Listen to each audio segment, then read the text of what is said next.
wabarakatuh. Waalaikumsalam warahmatullahi wabarakatuh.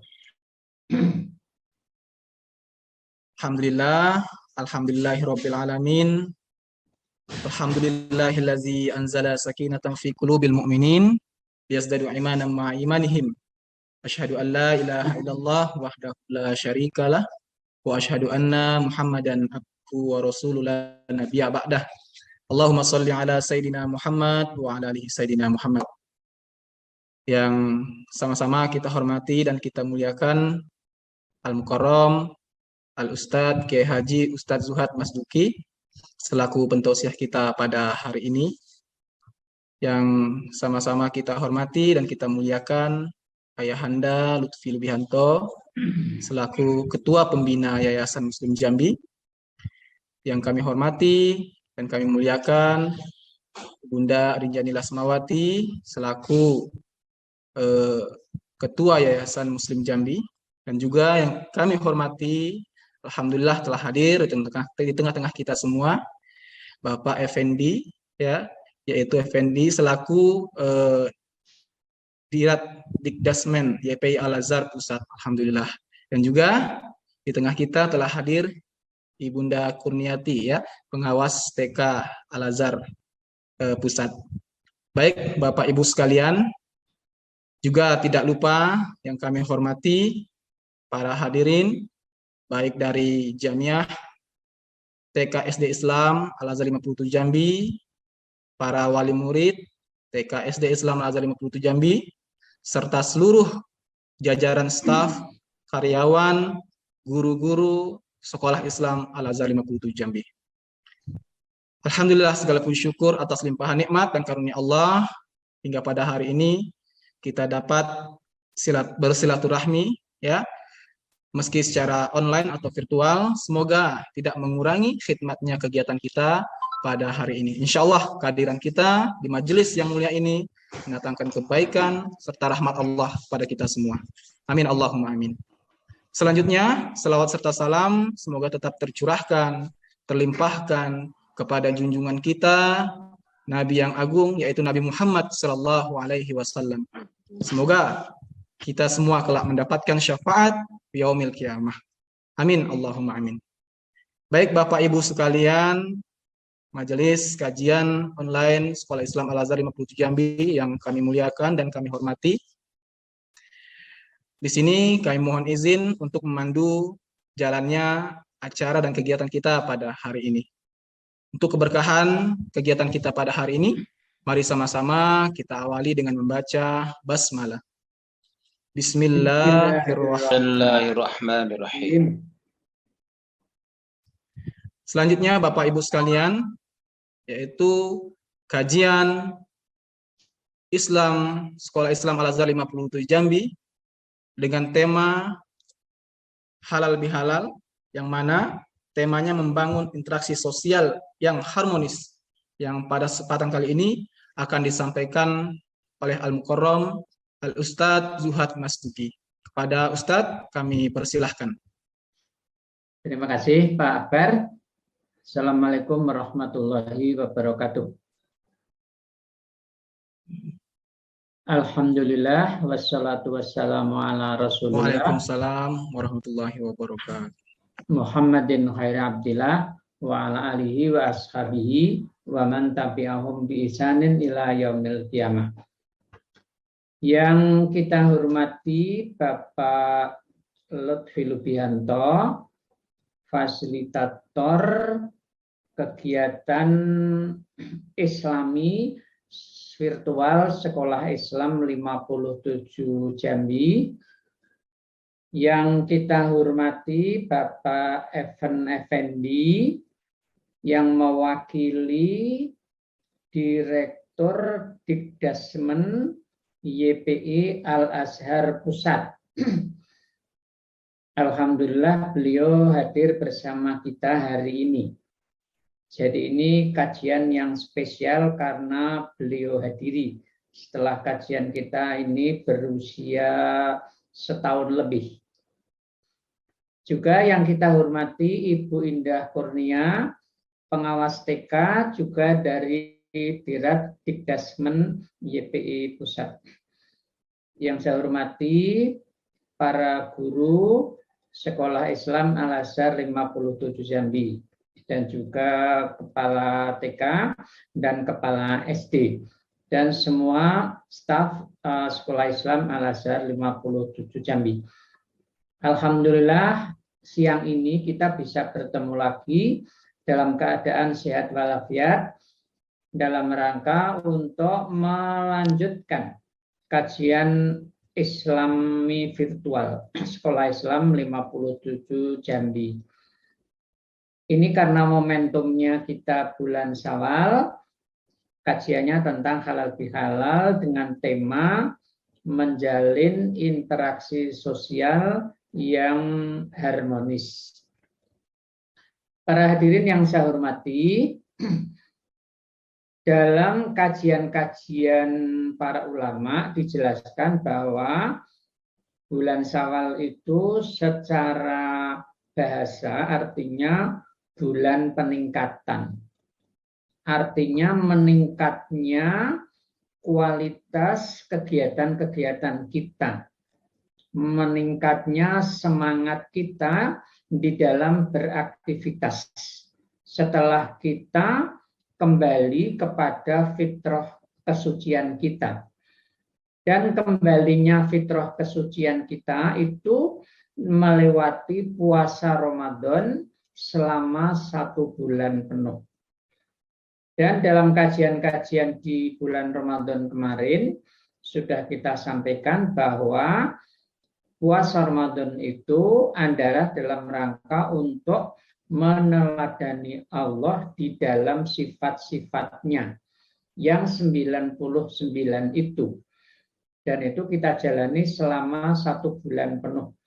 Sehingga dengan meneladani Allah dalam sifat-sifatnya selama 1 bulan ini tentu akan memiliki dampak positif dalam pembinaan, pembentukan kepribadian kita.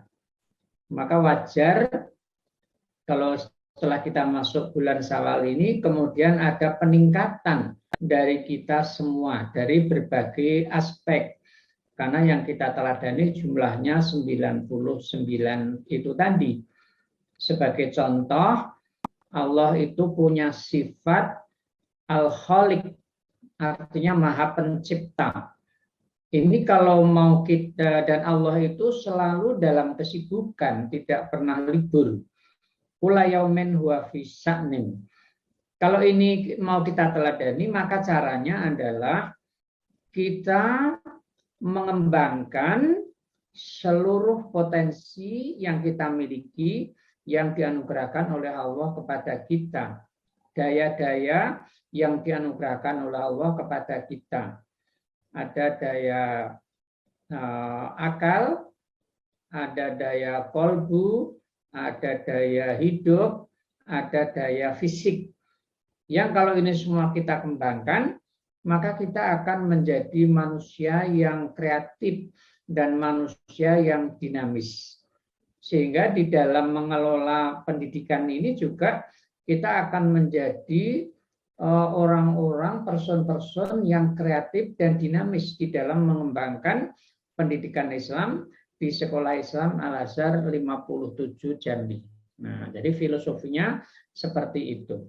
Jadi dengan puasa ini tadi akan meningkatkan mutu kerja kita, akan meningkatkan semangat kerja kita. Karena pengembangan 4 daya tadi. Itu salah satu ya dari sifat Allah. Kemudian sifat Allah yang lain, Allah itu kudus, maha suci. Kalau ini mau kita teladani, maka kita itu harus menyucikan diri kita, lahir maupun batin. Menyucikan diri dari berbagai dosa, baik dosa kecil maupun dosa-dosa besar. Dan kita harus selalu berusaha tampil baik, benar, dan indah. Sehingga kalau ini bisa juga kita lakukan, maka kita akan muncul menjadi sosok yang betul-betul bisa diteladani dan sosok yang baik. Nah, dari 99 sifat itu kira-kira begitu ya cara kita meneladani. Jadi bulan Syawal adalah bulan peningkatan karena kita menjadi manusia baru, menjadi manusia yang lahir kembali dalam keadaan fitrah itu tadi. Nah ini ya, makanya marilah kita dengan bulan Syawal kita berusaha untuk meningkatkan diri. Kita bekerja secara baik, kita bekerja dengan penuh semangat, kita bekerja sesuai keahlian kita masing-masing, baik yang sebagai guru maupun sebagai pejabat maupun sebagai tenaga pendidik di Sekolah Islam Al-Azhar 57 Jambi. Baik, manusia itu makhluk sosial. Ini dijelaskan di surat Al-Alaq. Khalaqal insan min alaq. Ini kalau kita lihat penerjemahannya, menurut teori embriologi, manusia itu diciptakan dari campuran atau nutfah laki-laki dan perempuan. Dari situ maka akan berproses menjadi alaqah. Dari alaqah terbentuk mudghah. Dari mudghah terbentuk tulang belulang. Setelah itu tulang belulang dibungkus daging. Ini kalau bicaranya dari kacamata teori embriologi. Tapi kalau bicaranya dari kacamata ilmu sosial, manusia itu adalah makhluk sosial. Kata alaq itu artinya bergantung. Manusia itu makhluk yang tidak bisa berdiri sendiri dalam memenuhi kebutuhan-kebutuhannya. Dia akan selalu bergantung kepada yang lain. Setiap orang akan memiliki ketergantungan kepada yang lain di dalam memenuhi kebutuhan-kebutuhan hidupnya itu. Kalau kita daftar kebutuhan manusia itu secara umum ada 5. Dari 5 itu nanti bisa dikembangkan menjadi lebih banyak lagi. Yang pertama adalah kebutuhan fa'ali. Makan, minum, seks. Makanan yang setiap hari kita makan, kita konsumsi itu, jangan dikira itu hasil kerja kita sendiri. Itu adalah kerja dari banyak sekali manusia, jutaan orang yang ikut serta di situ. Misalnya nasi yang kita makan setiap hari ini melibatkan kerja para petani, melibatkan kerja para pembuat pupuk, melibatkan kerja para pembuat alat-alat masak, melibatkan kerja para pembuat gas, melibatkan para pedagang, orang-orang yang memperjualbelikan barang-barang itu, sampai kemudian mendistribusikan kepada kita, sehingga makanan itu siap untuk kita konsumsi. Itu semua adalah atas bantuan banyak sekali manusia. Minuman juga begitu. Kita tidak bisa memenuhi itu sendirian. Kemudian yang kedua, kebutuhan manusia itu adalah keterikatan pada kelompok. Manusia itu butuh pengelompokan, ya, butuh jalinan antara satu dengan yang lain. Kelompok-kelompok ini kita bisa lihat banyak sekali ya. Kalau di kampung-kampung itu ada kelompok-kelompok tahlilan, ada kelompok yasinan, ada kelompok yasinta, ada kelompok-kelompok yang lain. Ada kelompok itu dalam bentuk pemerintahan dari RT, RW, kelurahan, kecamatan, kabupaten sampai ke presiden. Ada dalam bentuk ormas. Ada ormas yang besar di Indonesia, Nahdlatul Ulama. Ada ormas Muhammadiyah. Ada ormas-ormas yang lain yang kecil-kecil. Ada LDII, ada Salafi, dan lain sebagainya itu. Nah, ini pengelompokan. Manusia butuh masuk pada kelompok-kelompok ini. Dan boleh jadi kita tidak hanya masuk pada satu kelompok, kita bisa masuk dalam beberapa kelompok. Sehingga dengan adanya kelompok-kelompok ini, kita bisa mengaktualisasikan diri kita. Dan kita bisa memenuhi kebutuhan-kebutuhan hidup kita, baik yang sifatnya itu material maupun yang sifatnya itu rohaniah. Kemudian yang ketiga, manusia itu butuh penghormatan. Kalau hewan nggak butuh penghormatan, kalau manusia itu butuh penghormatan. Maka rumusnya dalam ilmu sosial dan juga dalam agama, kalau kita ingin dihormati, kita mesti bisa menghormati orang lain, saling menghormati. Kalau kita ingin dibantu, kita mesti juga mau membantu kepada orang lain. Maka dalam Quran ada ayat wa ta'awanu 'alal birri wat taqwa. Saling tolong menolonglah kamu dalam kebajikan dan ketakwaan. Nah, jadi saling tolong menolong. Butuh penghormatan. Nah, jadi maka kita yang ingin dihormati, marilah kita menghormati orang lain. Orang yang kita hormati, dia akan menghormati kita. Orang yang kita lecehkan, dia akan melecehkan kepada kita. Orang yang kita maki, dia akan memaki kepada kita. Nah, ini hukum dalam berinteraksi sosial itu. Kemudian yang keempat, manusia itu butuh keamanan dan ketentraman, baik dalam lingkungan di mana dia hidup maupun dalam lingkungan di mana dia itu bekerja. Keamanan dan ketentraman ini juga bisa diciptakan karena bersama orang lain. Kita tidak bisa menciptakan sendirian. Lalu yang kelima, manusia itu butuh pencapaian cita-cita. Cita-cita itu ada dalam bidang pendidikan, dalam bidang sosial, dalam bidang ekonomi, dalam bidang politik, dalam bidang kebudayaan, keagamaan, dan lain sebagainya. Ini juga butuh bantuan orang lain. Kita misalnya dalam bidang pendidikan, kita sekolah mulai dari TK, SD, SMP, SMA, sampai perguruan tinggi, S1, S2, S3. Berapa banyak itu yang sudah berkontribusi membuat kita itu memiliki ilmu pengetahuan. Sangat banyak orang yang sudah membantu kepada kita semuanya. Nah, maka marilah kita sadari, kita sebagai manusia, sebagai makhluk sosial itu, bahwa kita punya kebutuhan yang sangat banyak. Ini artinya harus menyadarkan kepada kita untuk menjalin interaksi sosial yang baik dengan orang lain. Karena hanya dengan interaksi sosial yang baik inilah kebutuhan-kebutuhan hidup kita itu akan bisa dipenuhi dengan baik. Kalau secara normatif kita menemukan ajarannya di dalam Al-Quran, bagaimana menciptakan interaksi sosial yang harmonis. Antara lain dijelaskan di surat Ali Imran ayat 133 sampai ayat 135. Allah berfirman, wasari'u ila maghfiratin mir rabbikum wa jannatin arduhas samawati wal ardu uiddat lil muttaqin alladzina yunfiquna fis sarra'i wad dharra'i wal kadhiminal ghaidha wal 'afina 'anil nas wallahu yuhibbul muhsinin alladzina idza fa'alu fahisatan aw zalamu anfusahum dzakarullaha fastaghfaru lidzunubihim wa man yaghfiru dzunuba illallah wa lam yusirru ala ma fa'alu wa hum ya'lamun. Terjemahannya ini ada dua ayat ini ya.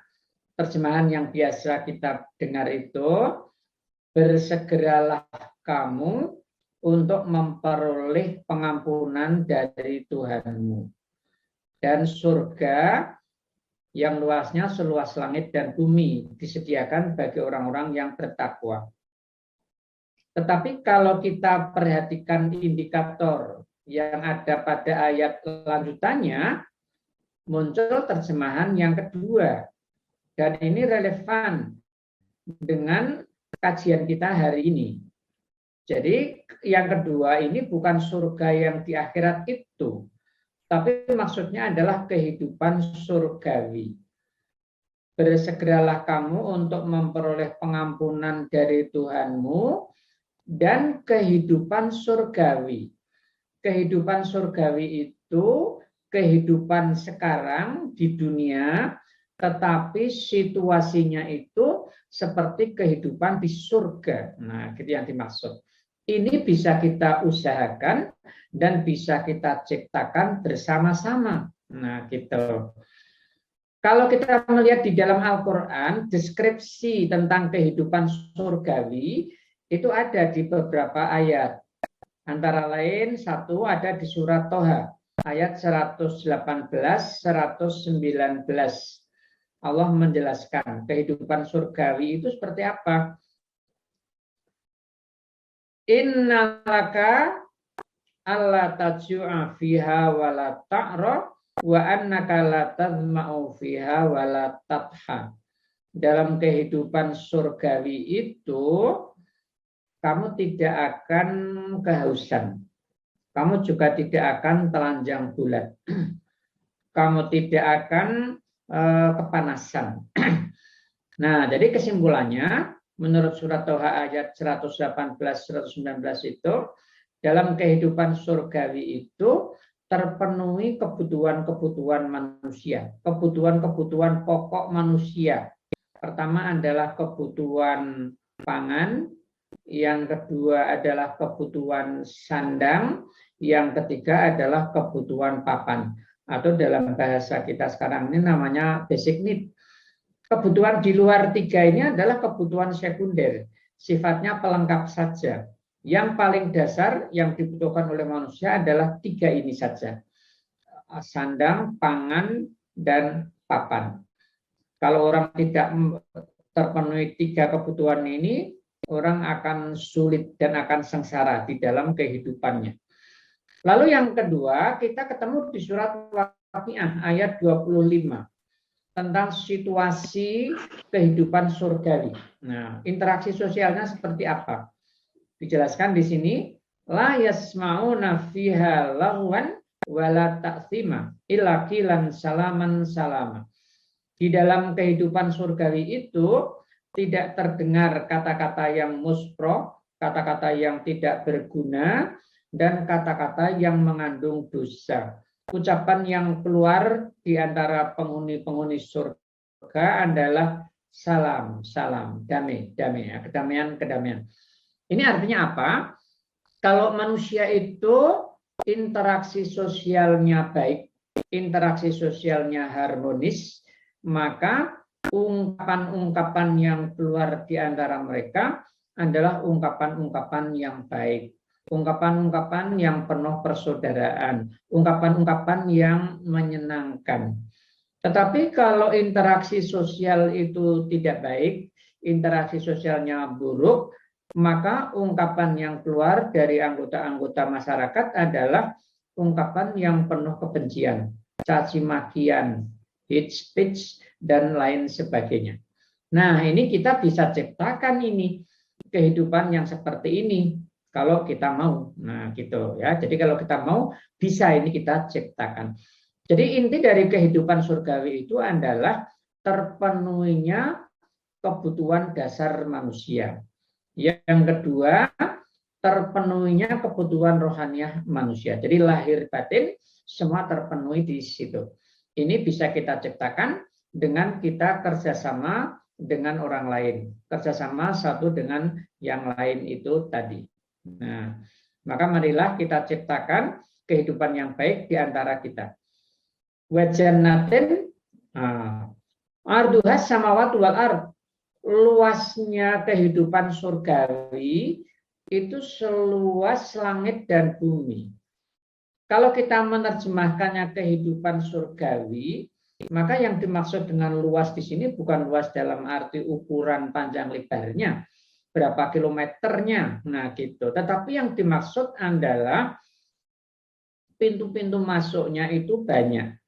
Nah, jadi pintu masuk untuk menciptakan kehidupan surgawi itu sangat banyak, dan setiap orang bisa kontribusi untuk berperan menciptakan kehidupan surgawi, untuk ikut melakukan sesuatu untuk menciptakan kehidupan surgawi. Semua orang bisa ikut masuk di situ. Nah, direktur bisa, pengawas bisa, fasilitator bisa, kepala sekolah bisa, guru-guru bisa, semua bisa.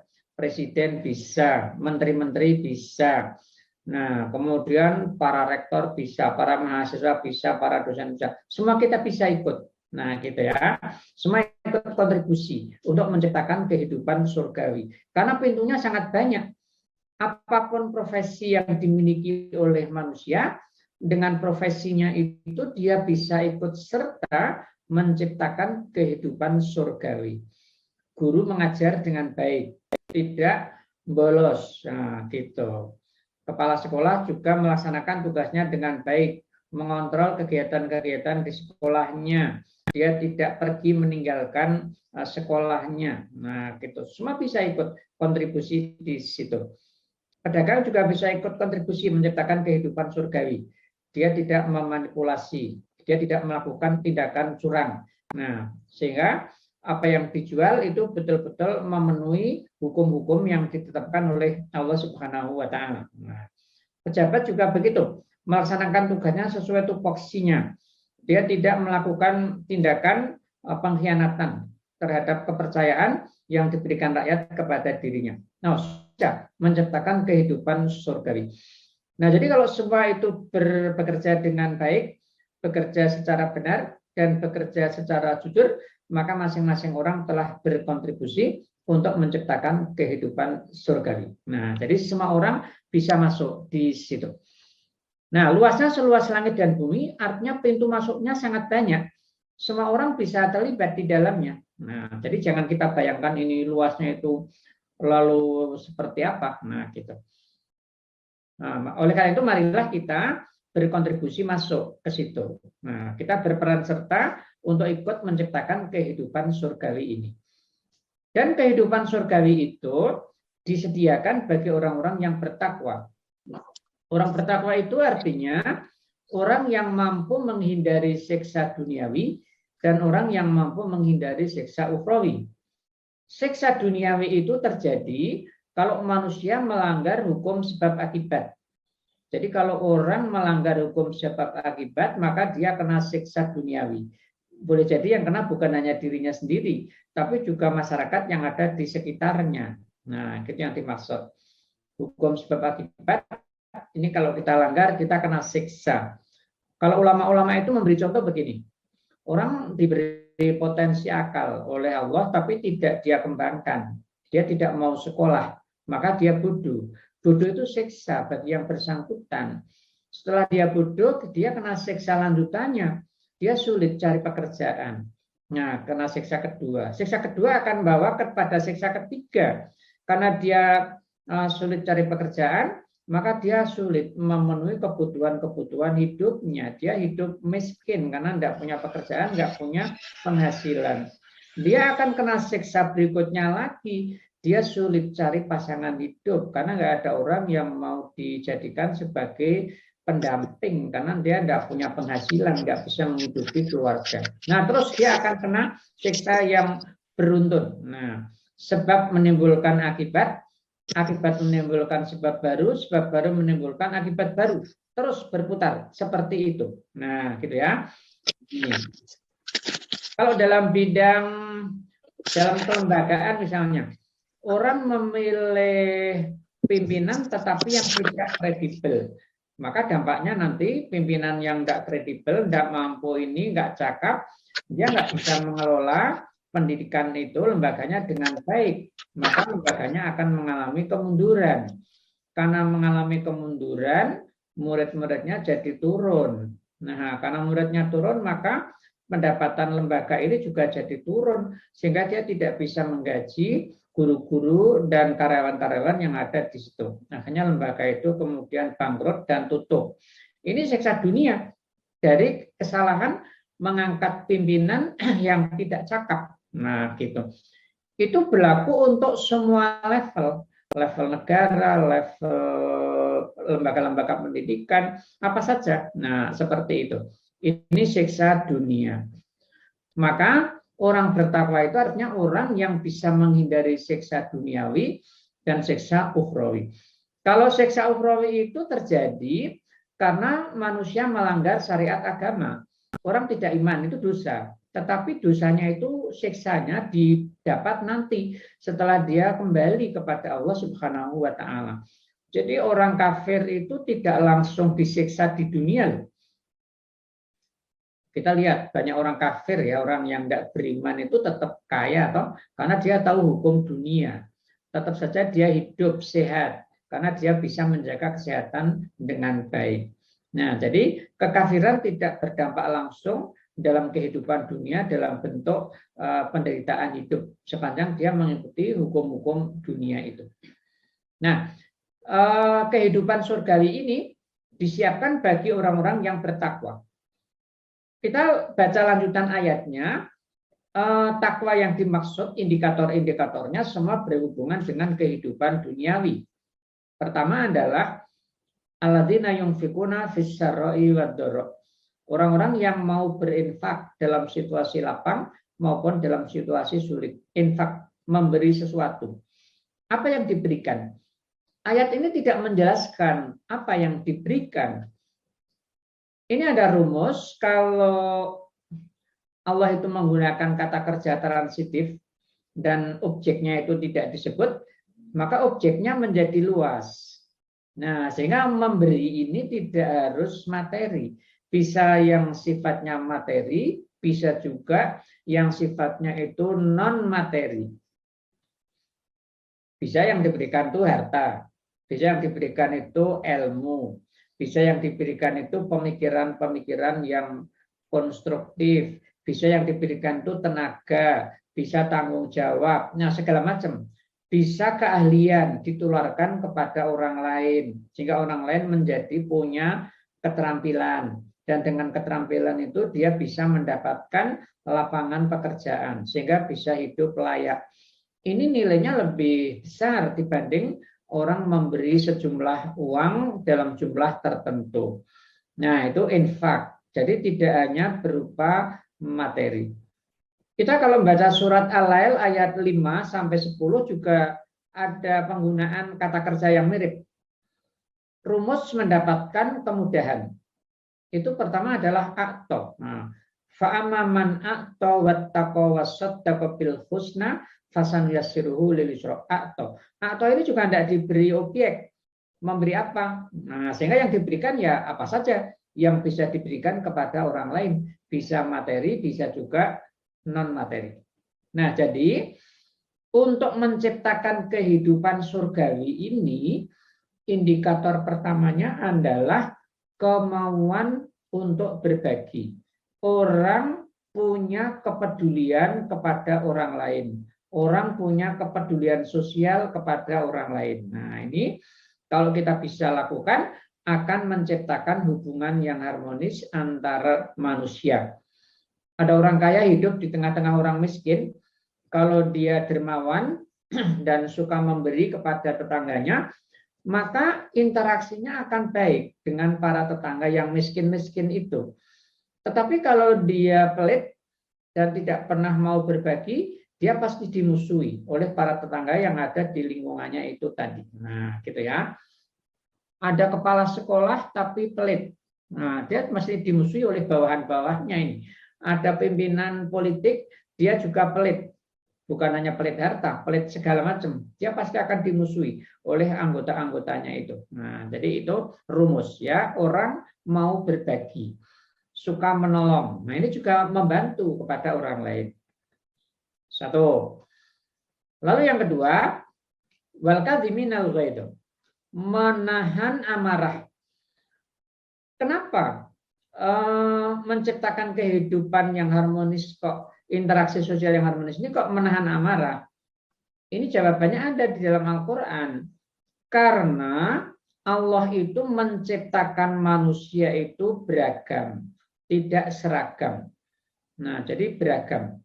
Ada ayatnya itu di surat Hud ayat 118 itu. Walau syaa rabbuka laja'alan nasa ummatan wahidah. Sekiranya Allah mau, maka dia akan jadikan manusia itu satu umat saja. Satu umat itu artinya satu komunitas yang diikat oleh ikatan-ikatan tertentu. Tetapi Allah menggunakan kata lau seandainya. Berarti yang dikehendaki oleh Allah itu bukan monolitik, bukan satu umat. Tetapi yang dikehendaki oleh Allah itu adalah banyak umat. Nah, jadi Allah menghendaki manusia itu dijadikan banyak umat. Majmuk, nah gitu ya, majmuk banyak. Kita bisa ngitung ini, kemajmukannya itu, pluralistiknya itu. Ragam agama, ragam budaya, ragam profesi, ragam kecenderungan, ragam memahami agama. Nah, coba sekarang kita lihat di tubuh umat Islam sendiri kan keragaman itu banyak sekali kan. Nah, keragaman memahami agama. Ada yang cenderung tekstual, ada yang cenderung kontekstual. Nah, gitu ya. Sangat banyak ini keragaman-keragaman itu. Nah, gitu. Jadi tidak monolitik, tetapi Allah menciptakan manusia itu beragam. Karena beragam itu, maka tingkah laku manusia juga beragam. Solah bawa tingkah laku munamuni sepak terjang manusia itu juga beragam. Nah, oleh karena itu, ketika kita berinteraksi sosial dengan orang lain, dan orang lain itu tidak sama dengan kita harus menyadari keragaman ini. Jangan kemudian kita menyikapi secara emosional. Kita marah karena orang lain nggak sama dengan kita, nggak sesuai dengan yang kita kehendaki. Kita harus melakukan penyesuaian dengan orang lain yang berbeda dengan kita. Nah, gitu ya. Beragam itu seperti itu. Kalau ini bisa kita lakukan, maka hubungan kita dengan orang lain akan terjaga dengan baik. Nah, ya. Ini contohnya banyak sekali. Misalnya gini, kalau dalam orang satu agama ya, orang sholat berjamaah. Orang sholat berjamaah itu bisa beda-beda loh itu secara detailnya. Secara umum mungkin sama sholatnya. Tetapi rinciannya sholatnya bisa beda-beda itu. Yang satu baca doa iftitahnya itu Allahumma ba'id. Yang satu baca iftitahnya itu ini wajahtu. Coba dalam satu sholat berjamaah ini.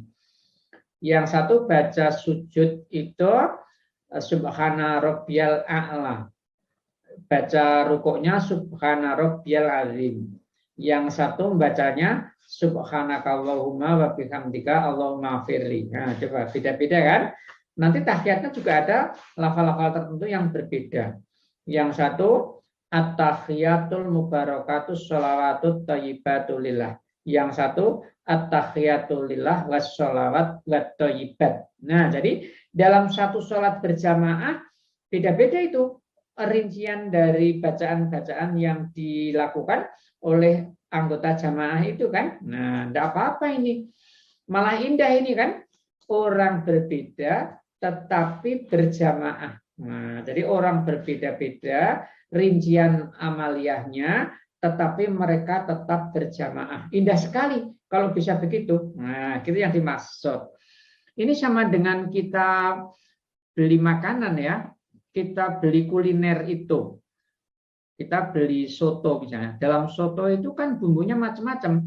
Dan dengan keragaman bumbu, sotonya menjadi enak kan? Coba kalau bumbu soto itu hanya garam saja kan jadi nggak enak itu. Bumbu soto kok hanya gula saja kan jadi nggak enak itu. Nah, jadi keragaman kalau bisa dikelola dengan baik, maka akan justru membawa kebaikan. Ini menjadi aset untuk pengembangan. Nah, pengembangan lembaga pendidikan, pengembangan sosial, pengembangan ekonomi, pengembangan segala macam. Tergantung orang bisa mengelola perbedaan-perbedaan ini atau tidak. Nah, gitu ya. Jadi beragam. Karena manusia itu beragam, maka kita harus kadhiminal ghaidh, menahan amarah. Jangan menyikapi perilaku orang lain itu secara emosional dan marah. Karena yang terjadi nanti perseteruan dengan orang lain itu. Nah, bulan puasa kita sudah dilatih mengendalikan diri selama sebulan. Maka setelah kita keluar dari bulan puasa, kemampuan mengendalikan diri ini diharapkan masih ada di dalam diri kita.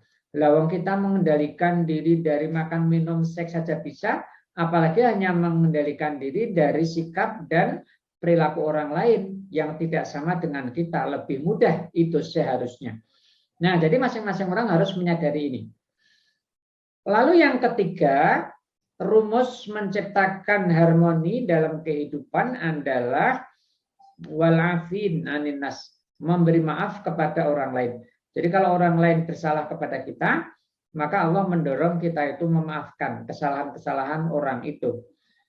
Kalau kesalahan itu kita maafkan, maka interaksi kita dengannya akan kembali baik. Yang tadinya mungkin retak karena kesalahan itu akan kembali menjadi baik.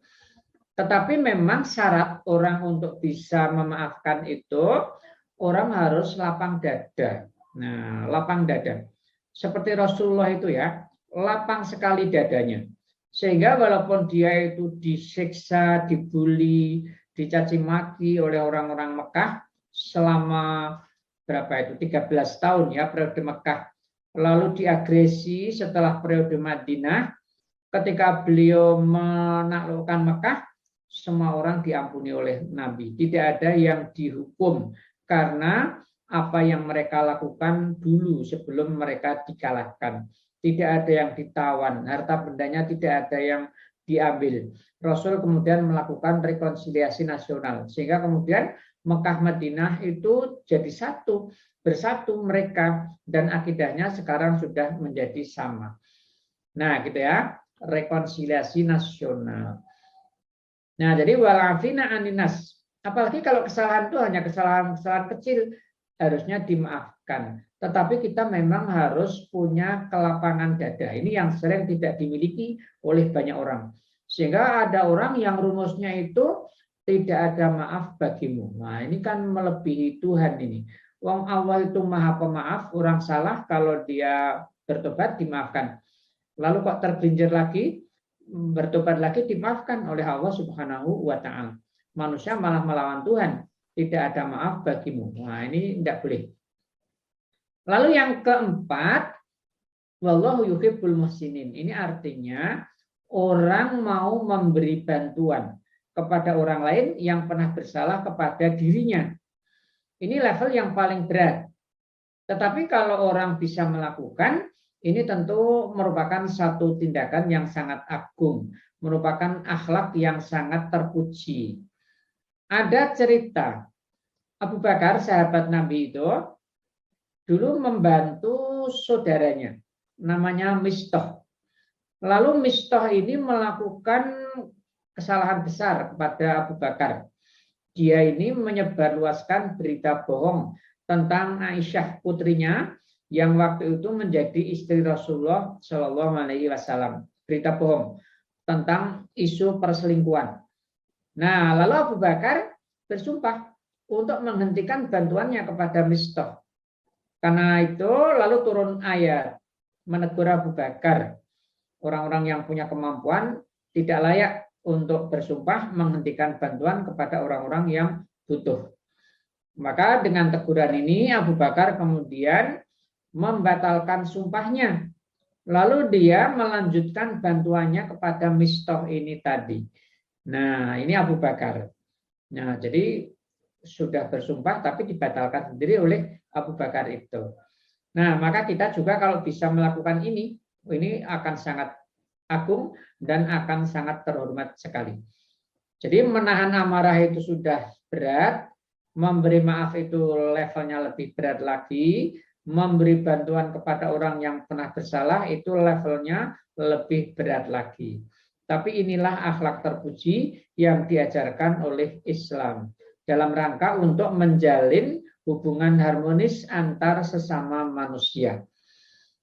Lalu yang kelima, kalau orang itu melakukan kesalahan, dia segera sadar.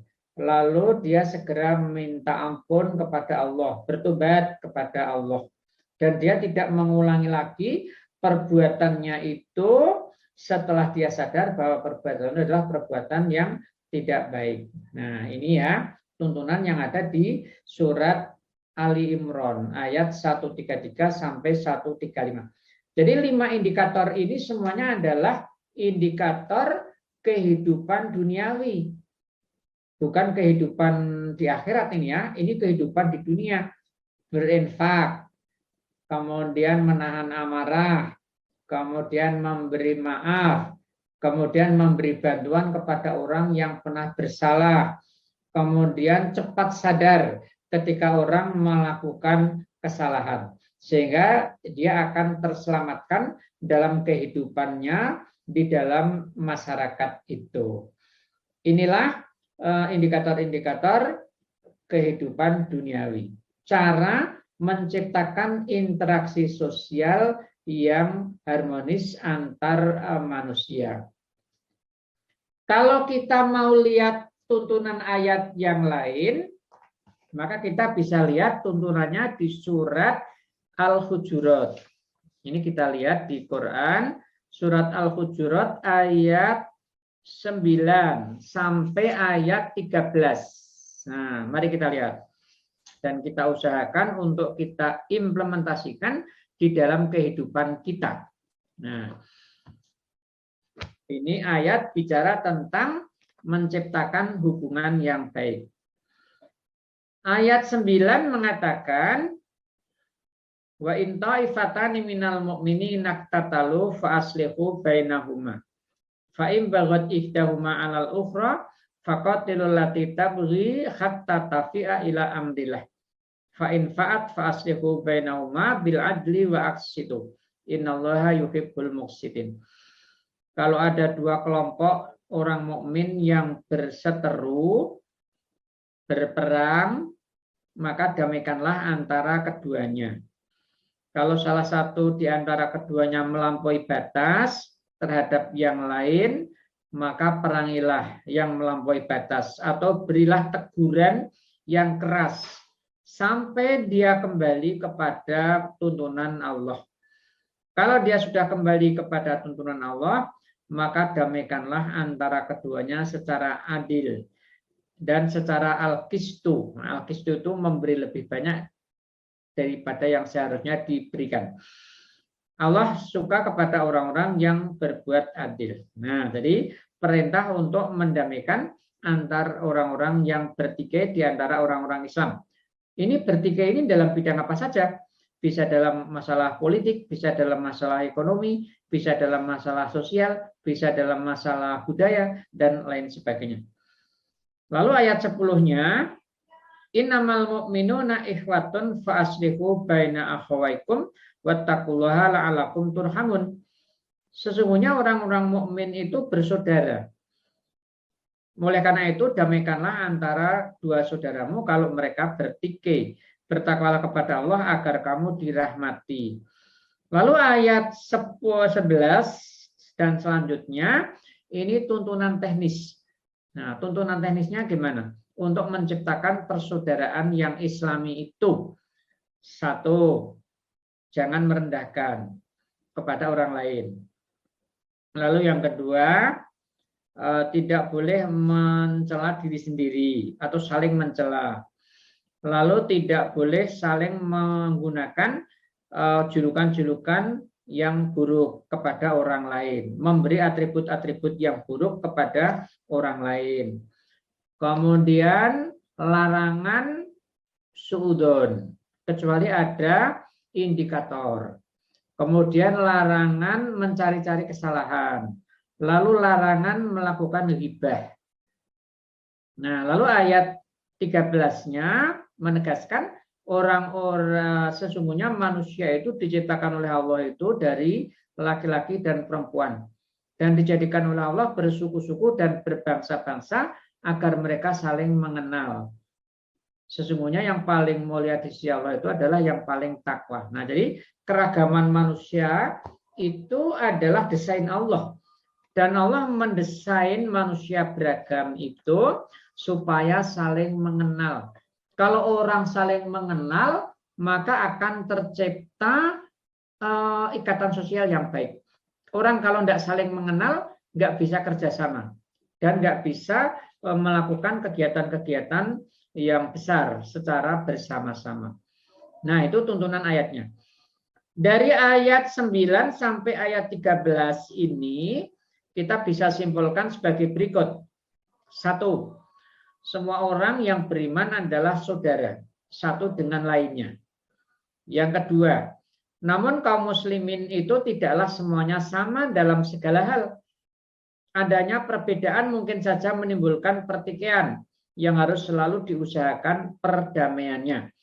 Tidak sama dalam semua hal itu, bisa tidak sama visi politiknya, tidak sama status sosialnya, tidak sama segala macamnya. Nah, yang ketiga, pendamaian antara dua kelompok yang bertikai itu adalah dalam rangka takwa kepada Allah Subhanahu wa taala.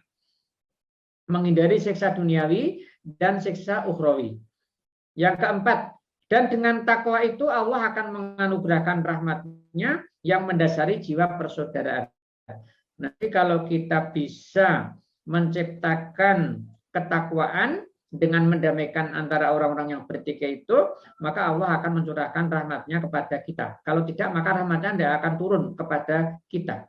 Nah, jadi kalau bangsa Indonesia ini sekarang tidak dapat rahmat karena bertikai terus, nah, tidak pernah bersatu mereka itu. Nah, yang kelima, maka harus ada sikap saling menghormati dengan tidak merendahkan satu golongan terhadap golongan yang lain. Nah, sekarang larangan ini sudah banyak dilanggar oleh banyak orang, terutama dengan perkembangan medsos sekarang ini.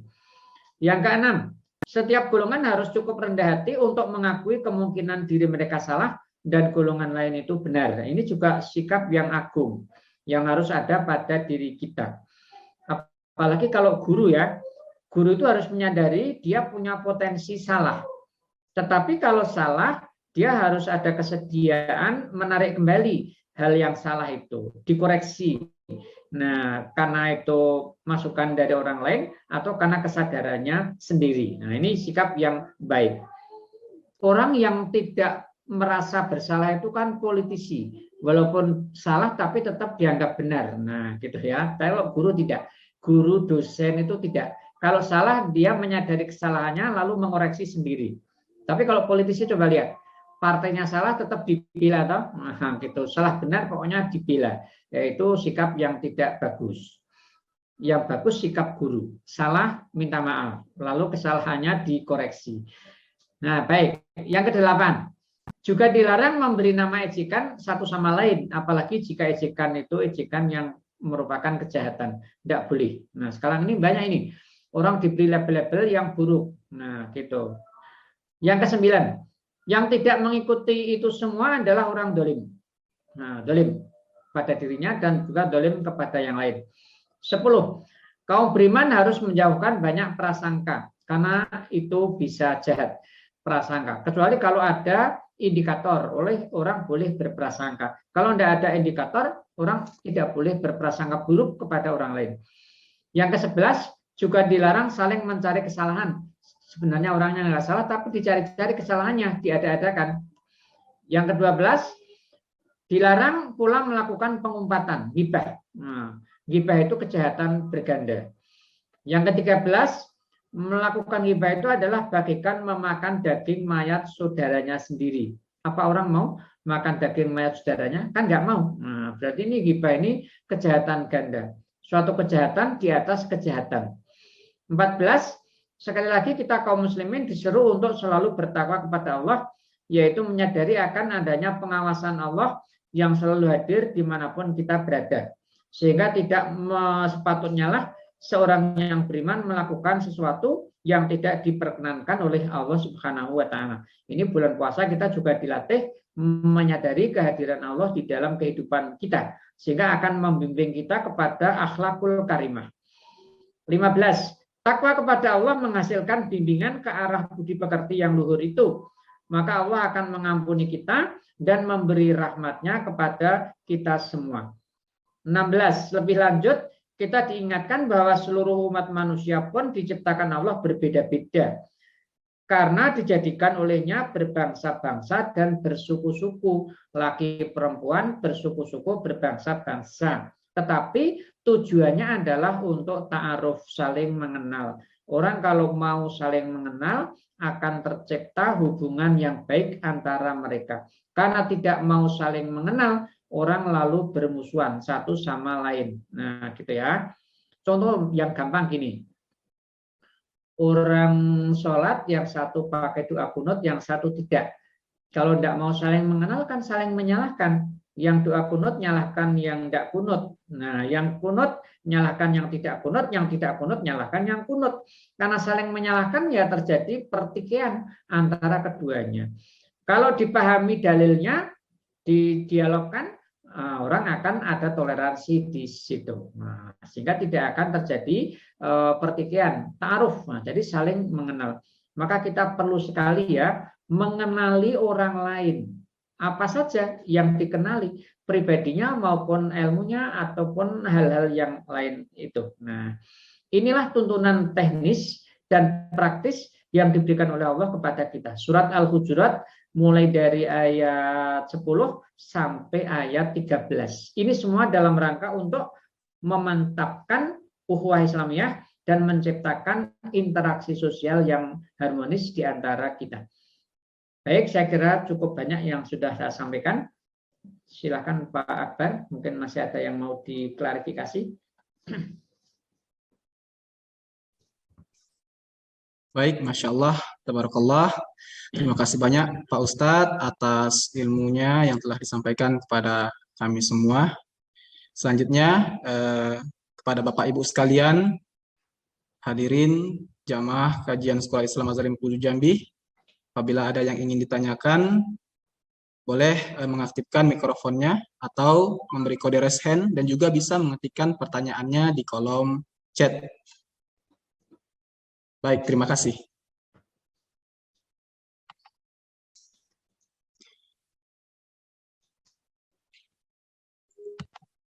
Assalamualaikum Pak Akbar. Waalaikumsalam warahmatullahi wabarakatuh. Pak Adit.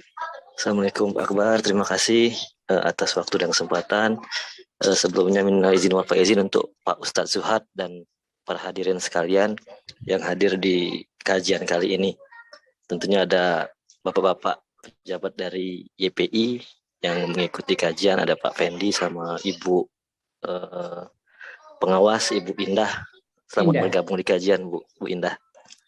Baik, mohon izin Pak Ustadz, kami terima kasih Pak Ustadz sebelumnya sudah mendapat kiriman kitab Riyadhus Shalihin karya Imam An-Nawawi. Terima kasih juga kepada Pak Ketua Pembina dan Ketua Umum. Alhamdulillah beberapa hari ini kami coba membaca Pak Ustadz dan berdiskusi dengan keluarga karena masih membaca yang ringan-ringan. Ada beberapa hal yang ingin saya tanyakan Pak Ustadz di halaman 573 dan nomor hadis 801 Pak Ustadz terkait dengan isbal. Dari Abu Hurairah, beliau berkata,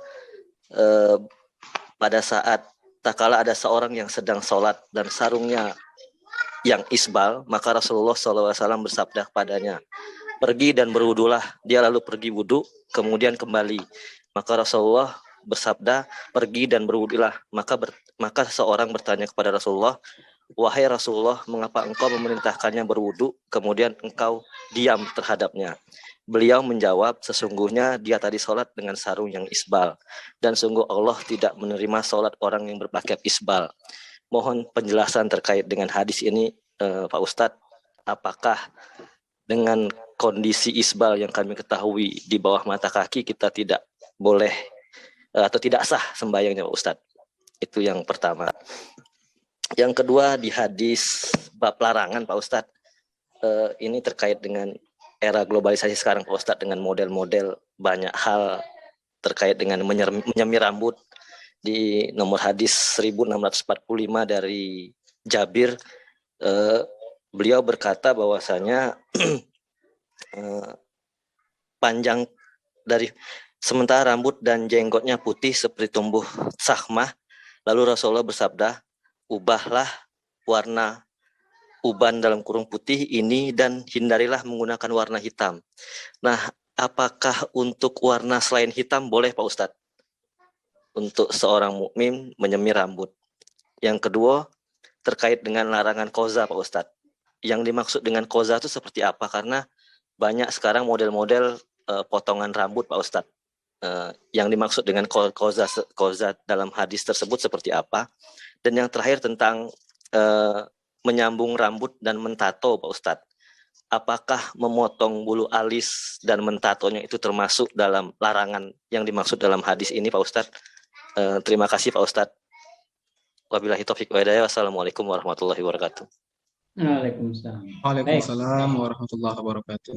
Isbal ini kita harus gabungkan dengan hadis yang lain. Di hadis yang lain Nabi bersabda, ada 3 golongan yang nanti tidak akan diajak bicara oleh Allah di hari kiamat. 1, orang yang jual beli pakai sumpah. Yang kedua, orang yang memberi tapi diungkit-ungkit. Yang ketiga, orang yang isbal. Nah, al-musbil izaruhu. Jadi orang yang isbal. Nah, kalau hadis tentang isbal ini dihimpun, kita akan menemukan banyak hadis. Ini yang dibahas di sini, ini umum sifatnya. Termasuk yang tadi di halaman 571 itu sifatnya umum ya, isbal. Ada hadis yang spesifik. Itu mengatakan la yang durullah ilaman jarra thawbahu khuyala. Allah tidak akan melihat kepada orang yang memakai kain secara isbal dengan kesombongan. Nah, jadi di sini ada qaid, ada batasan. Sebab mereka tidak diajak bicara oleh Allah, sebab mereka dimurkai oleh Allah itu karena ada unsur kesombongan. Maka seperti ulama tengah sekarang ini ada Yusuf Al-Qardawi, juga di syarah-syarah hadis itu dikatakan yang menyebabkan dosa itu karena kesombongan. Kesombongan inilah yang kemudian membatalkan itu perilaku itu. Nah, gitu ya. Jadi kalau tidak ada kesombongan, maka tidak ada masalah. Kalau isbal itu karena budaya, tidak ada masalah.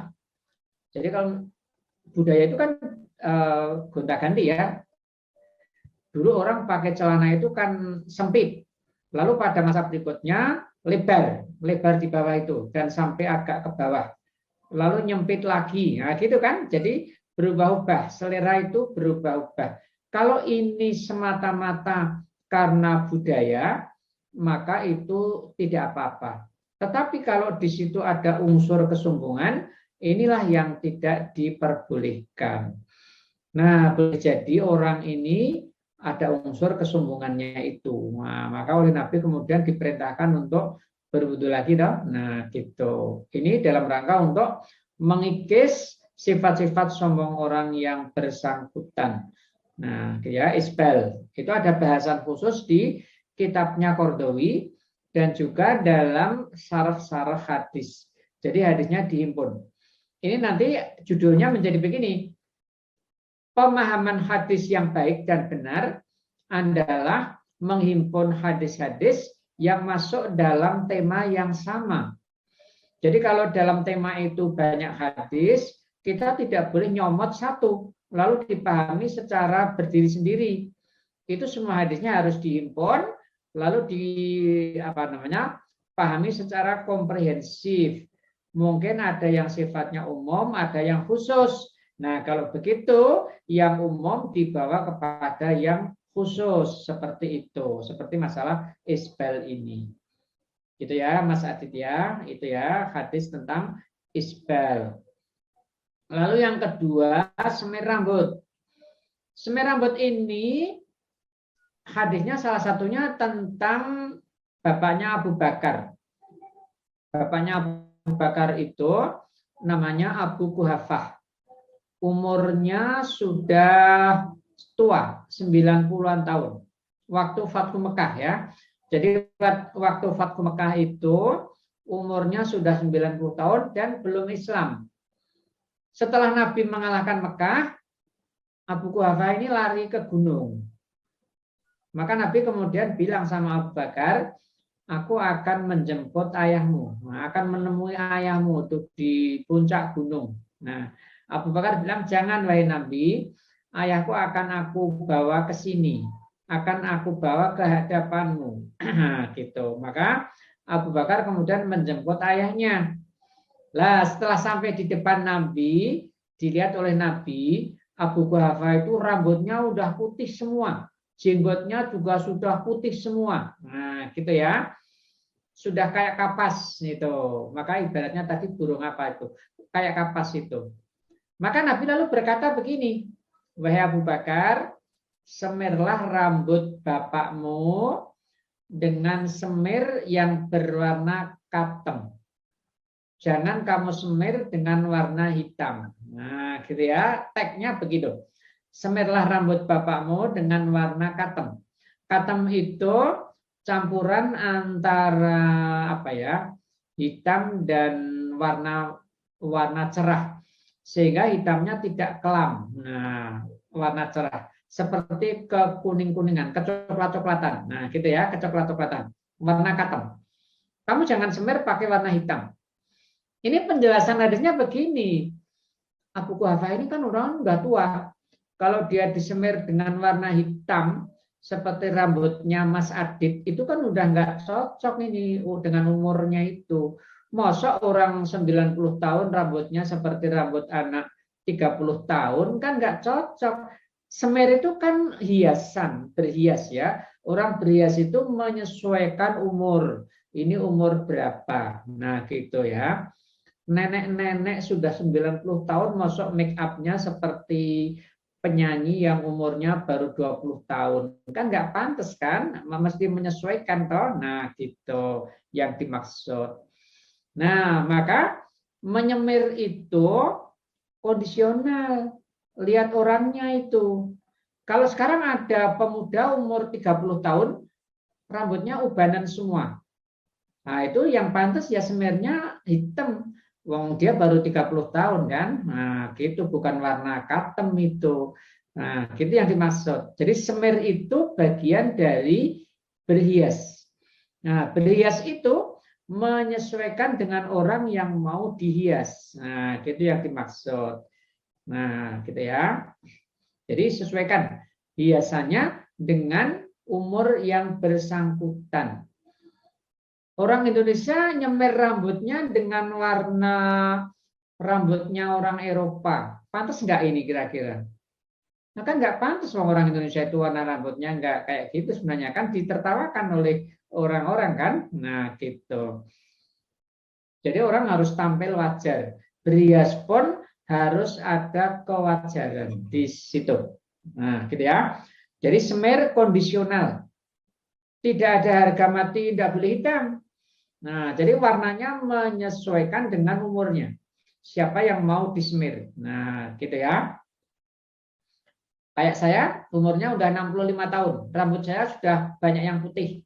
Kalau saya semir ini bukan warna hitam kelam loh. Warnanya yang katem, kayaknya bapaknya Abu Bakar itu. Nah, gitu. Nah, baik. Jadi nanti siapa yang mau bersemir, lihat umurnya berapa. Nah, gitu ya, umurnya berapa. Jangan asal semir. Lalu yang ketiga, kozak. Kozak itu orang potong rambut tetapi di apa istilahnya itu di pelontang-pelontang itu. Jadi tidak rata. Bagian depan tipis, bagian belakangnya masih ada rambutnya, bagian sampingnya tipis, samping yang satunya lagi ada rambutnya sehingga kelihatan tidak teratur dan tidak tertib. Nah, itu namanya kozak.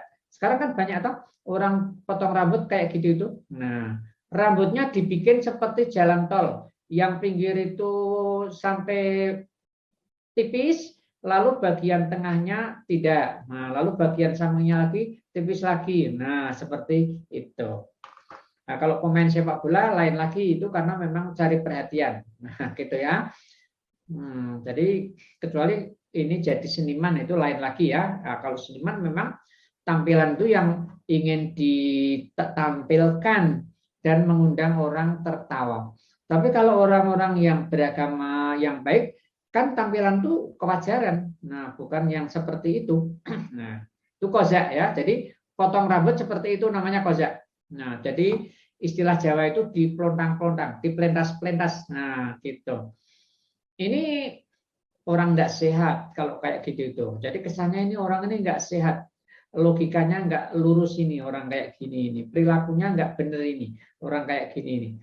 Kalau ada guru Al-Azhar 57 yang kayak gitu, saya kira akan dipanggil oleh pengawas ini. Ya, suruh potong yang benar ini. Nah, gitu. Dan kalau ada guru kayak gitu, mesti muridnya nggak konsentrasi belajar. Ini mesti mengganggu konsentrasi anak-anak didik untuk belajar. Nah, gitu ya. Nggak boleh. Nah, gitu. Lalu yang tato. Nah, tato itu dulu kan secara sosial orang bertato itu orang nggak baik. Makanya bertato juga dilarang oleh Nabi. Sekarang pertanyaannya, Apakah orang bertato itu sekarang simbol orang baik? Nah, kalau orang bertato itu simbolnya para kiai, maka bertato menjadi baik. Nah, kan gitu. Tapi kalau bertato ini juga masih kesannya orang tidak baik, sebaiknya dihindari. Nah, sebaiknya dihindari. Memang ada tato-tato yang indah ya, yang indah. Ada perempuan yang bertato, dipasang di tangan, ditempel-tempelkan. Sekarang ada yang kayak gitu. Nah, tetapi kita yang masih dipengaruhi oleh budaya lama, mungkin melihatnya tetap nggak bagus juga itu ya, masih kesannya belum bagus. Nah, jadi ini kalau orang terhormat perlu mempertimbangkan. Tetapi kalau ini seniman, mungkin lain lagi ya, karena memang masalahnya seniman toh. Nah, kalau seniman itu kan nggak bisa diukur dengan perilaku orang-orang yang lurus dan wajar. Lalu nyambung rambut, nah, ini ada aturannya. Kalau yang dipakai untuk nyambung itu rambut beneran, tidak boleh. Karena itu kan sama dengan bangke, toh. Nah, gitu.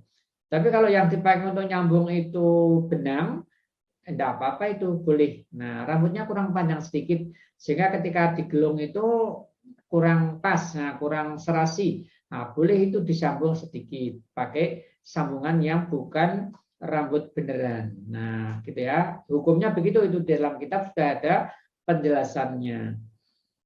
Baik, jadi hadis-hadis yang ada di kitab Riyadhus Shalihin itu harus dijelaskan lewat sabab wurudnya.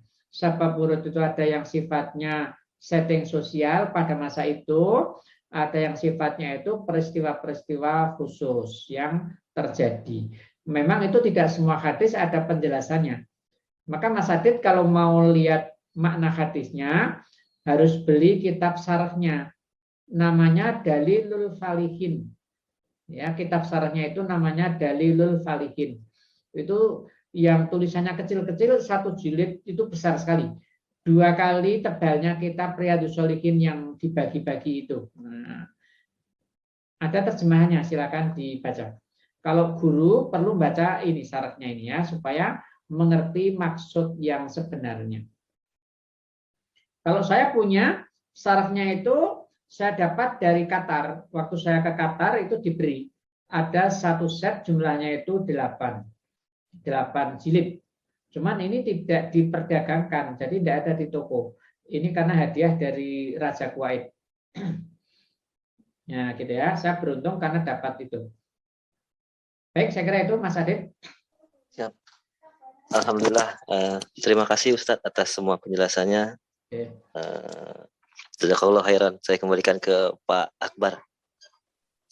Insyaallah, tabarakallah. Terima kasih banyak Pak Adit, Ustaz Zuhad yang telah menjelaskan secara gamblang, secara jelas kepada kami semua terkait hukum-hukum yang ditanyakan tadi.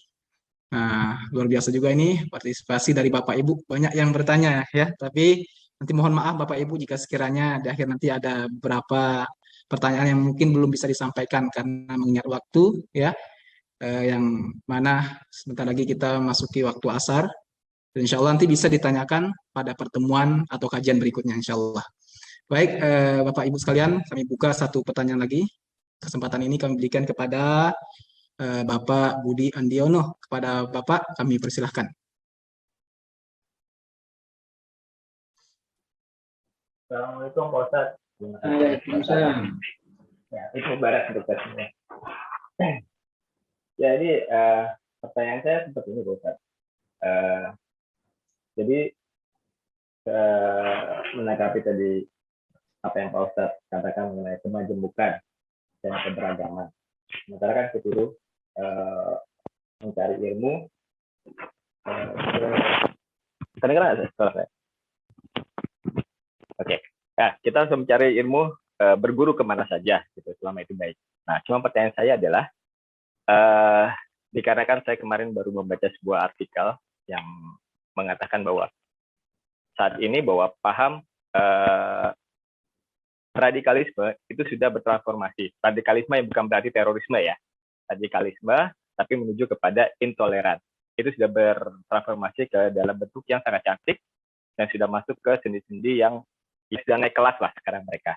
Nah, pertanyaan saya adalah bagaimana kita memfilter diri kita ketika kita memasuki suatu pengajian atau suatu liko, bahwa pengajian atau liko tersebut sebenarnya tidak terinterpretasi paham-paham seperti itu, Ustaz.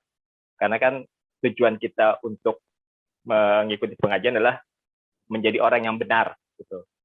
Jangan sampai keluar dari pengajian itu malah jadi orang yang paling benar, gitu maksud saya, Pak Ustaz. Gitu. Terima kasih, Pak Ustaz. Assalamualaikum.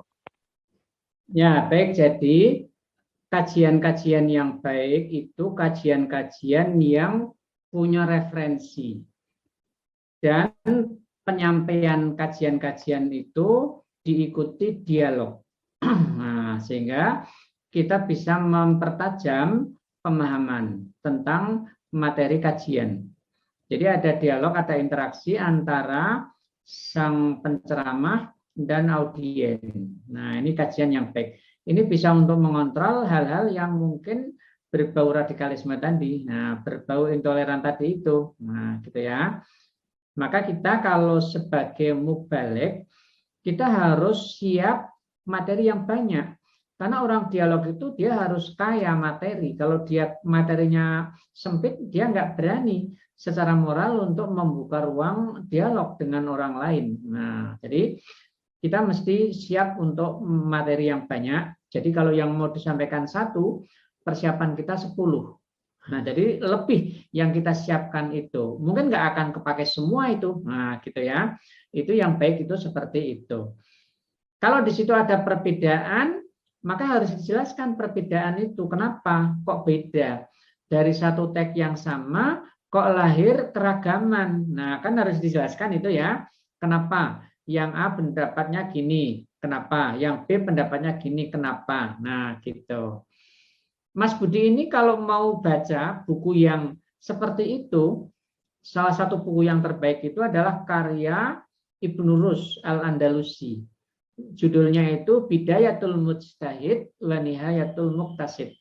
Ini sudah ada terjemahannya, tapi mungkin belum semua.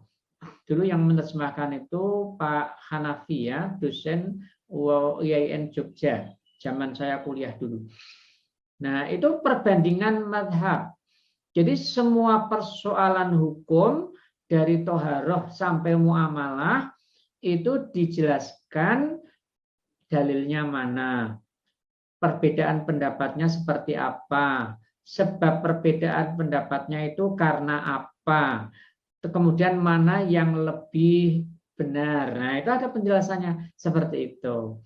Sehingga pembaca disuguhi data-data ilmiah. Nah, dan bisa dicek pada rujukan aslinya. Nah, ini salah satu buku yang baik untuk menangkal radikalisme dan intoleran. Sehingga orang beda pendapat itu bisa memahami pandangan orang lain. Nah, gitu ya. Imam Syafi'i, Hanafi, Maliki, Hambali beda kan? Tetapi mereka tidak bertikai. Nah, jangan lupa mereka tidak bertikai itu. Karena hanya beda sudut pandang. Nah, hanya beda sudut pandang saja. Dan semua bisa benar. Tidak ada yang salah. Nah, yang satu memahami tekstual, yang satu memahami metafor. Kan nggak ada yang salah. Kata massa menyentuh di Quran, menyentuh perempuan itu.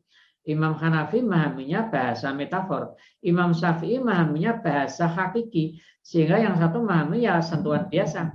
Yang satu memahaminya hubungan intim. Nah, gitu kan? Jadi beda pemahaman. Itu tidak ada masalah di sini. Nah, gitu. Baik, jadi mengidentifikasi kajian-kajian yang netral itu salah satunya mubaligh yang berwawasan luas.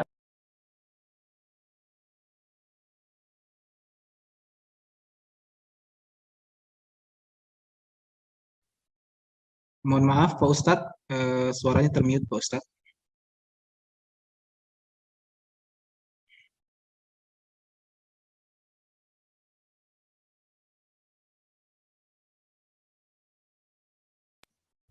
Halo. Baik Pak Ustadz, Alhamdulillah sudah terdengar. Banyak yang kepotong. Ada beberapa kata Pak Ustadz tadi yang terpotong. Oh, oke. Nah, jadi kalau ini waktunya sudah nggak ada, Mas Budi nanti ketemu lagi sama kita pada pertemuan berikutnya. Nanti saya beri penjelasan yang lebih komplit ya, yang lebih komplit. Nah, jadi salah satu cara menangkal radikalisme intoleran itu kajiannya kajian perbandingan madhab. Di pondok-pondok yang ada kajian ini, lulusannya biasanya wawasannya luas, seperti Pondok Gontor, Pondok Pabilan, dan semua pondok yang berafiliasi kepada Pondok Gontor. Itu ada kajian perbandingan madhab. Orang dikenalkan pada keragaman pendapat itu. Nah, ada kajian kitab Bulughul Maram, syarahnya itu Subulus Salam. Itu kan perbandingan itu. Nah, bagaimana orang beragam di dalam memahami hadis. Nah, gitu. Ada kajian tafsir, kan juga beragam itu tafsir itu. Nah, tidak hanya satu versi saja. Nah, saya kira begitu cara kita menangkal radikalisme. Saya itu di Semarang diminta oleh banyak lembaga untuk membubarkan pengajian-pengajian. Tapi saya jawab begini, pengajian-pengajian nggak perlu dibubarkan. Caranya kita masuk, lalu kita bawa kepada iklim dialog. Nah, nanti orang yang nggak siap otomatis akan mundur sendiri. Jadi masjid-masjid yang ada paham-paham radikal, saya masuk. Lalu kajiannya dialog. Nah, mereka otomatis mundur karena nggak siap untuk dialog. Mereka hanya siap untuk mengindoktrinasi jamaah. Nah, kan gitu. Jadi kita nggak perlu membuat orang sakit hati. Uang mereka mundur dengan sendirinya karena nggak siap bahan. Nah, gitu. Jadi saya begitu caranya. Tapi kita memang harus punya persiapan yang luas, persiapan yang banyak. Biasanya orang nggak siap untuk diajak dialog. Atau mungkin orang terusik pahamnya karena dialog. Nah, gitu. Ternyata ada paham lain toh. Nah, kan kita ada bandingan ternyata. Nah, makanya orang yang tidak siap itu walaupun bukan intoleran, tapi minimal dia kan nggak mau memahami pandangan lain toh. Nah, gitu. Itu persoalannya kita di situ. Atau mungkin malah yang seperti itu dipelihara oleh tokoh-tokohnya. Karena kalau orang-orang ini lalu wawasannya luas, mereka kehilangan pengikut. Nah, ini masalah lain ini kalau begitu. Nah, jadi kita jangan begitu ya. Kita harus membawa audiens kita luas pemahamannya. Nah, saya kira gitu Mas Budi. Nanti kalau masih belum puas silakan diulangi lagi pada pertemuan berikutnya. Nah, karena ini waktunya sudah hampir habis kata Pak Akbar tadi. Yang lain-lain nanti diulang pada pertemuan berikutnya. Mungkin sebelum kita mulai kita jawab dulu pertanyaannya. Nah, supaya tidak ketinggalan. Ya, pertemuan yang akan datang. Dicatat itu Mas Akbar supaya kita tidak mengecewakan para penanya ini. Siap, Pak. Ya, oke. Ustadz, Masya Allah. Baik, terima kasih banyak Pak Ustadz atas penjelasannya. Yang insya Allah Pak Budi ya, insya Allah akan bisa ditanyakan lagi nih apabila masih ada yang kurang jelas atau ingin didalamkan lagi bisa ditanyakan pada kajian-kajian berikutnya insya Allah. Baik, terima kasih Bapak Ibu sekalian atas partisipasi dan pertanyaannya yang luar biasa. Selanjutnya di akhir kesempatan ini ada sedikit kata sambutan yang akan disampaikan oleh Ketua Umum Yayasan Muslim Jambi yaitu oleh Ibu Arijani Lasmawati. Kepada Bunda kami persilahkan. Terima kasih Pak Akbar. Bismillahirrahmanirrahim. Assalamualaikum warahmatullahi wabarakatuh. Waalaikumsalam warahmatullahi wabarakatuh. Hamdan wa syukron lillah. Yang terhormat Bapak Ketua Pembina Yayasan Muslim Jambi, Bapak Lutfi Lubianto. Yang saya hormati Ali Ustadz Al-Mukarram, Ustadz Dr. Surat Masduki, MAG. Dan Masya Allah hari ini kita kehadiran tamu ya, hadir bersama kita dari Direktorat Dikdasmen YPI Bapak Evan Effendi dan juga ada Ibu Indah Kurniati pengawas TK dari YPI. Hadir pula pengawas YMJ yaitu Bapak Firdaus Abu Bakar serta rekan-rekan pengurus dari Yayasan Muslim Jambi, ada Pak Aditya Rahman Prasetyo selaku sekretaris, juga Ibu Profesor Nur Hayati selaku Kabidik Yayasan Muslim Jambi. Hadir bersama kita juga dari Jambiah ada Pak Adiono, Ibu Clara, Ibu Khatimatul Husna, terima kasih hadirnya. Dan tentunya Ibu Kepala Sekolah SD Islam Al-Azhar 57 Jambi, Ibu Hajmiyah Guswika beserta seluruh guru dan karyawan serta hadirin sekalian. Di kesempatan yang baik ini, sebagaimana tajuk acara kita hari ini adalah Halal Bihalal Keluarga Besar Yayasan Muslim Jambi, yang mana juga dihadiri oleh Bapak Ibu dari YPI.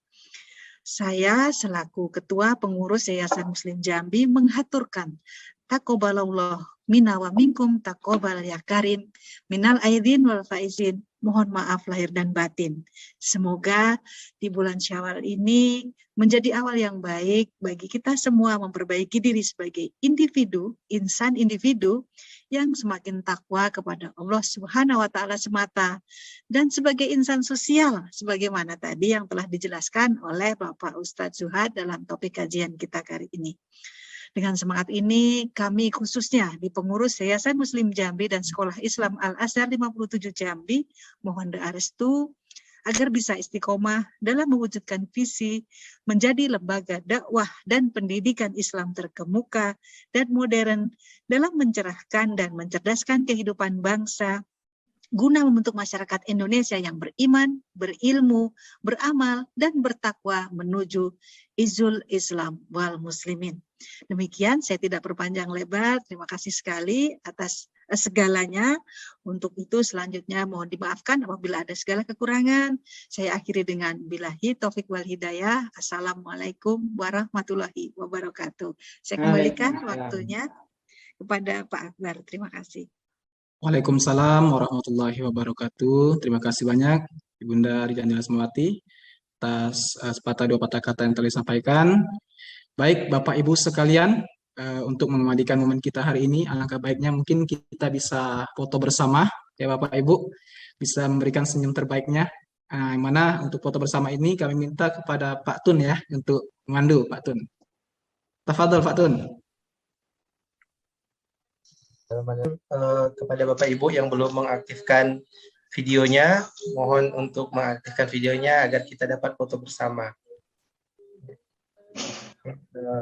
Mohon waktu sebentar, kelihatannya masih ada yang sedang bersiap-siap. 1, 2, 3. Satu kali lagi Bapak Ibu. Ya, satu kali lagi Pak Akbar. Siap. 1, 2, 3. Oke Pak Akbar. Terima kasih Pak Akbar. Alhamdulillah. Terima kasih banyak Pak Tun, Bapak Ibu sekalian. Alhamdulillah, terima kasih kami ucapkan atas kehadirannya pada majelis ilmu hari ini. Insyaallah akan mendatangkan kebaikan, keberkahan, sebagaimana yang disampaikan oleh Ustaz Zuhad tadi. Yaitu harapannya kita dapat menciptakan kehidupan yang surgawi. Amin ya rabbal alamin. Kami selaku pembawa acara pada hari ini juga masih di bulan Syawal, akan mengucapkan taqabbalallah taqabbal ya karim. Mohon maaf Bapak Ibu sekalian atas segala salah khilaf kami selama ini. Kami undur diri. Assalamualaikum warahmatullahi wabarakatuh.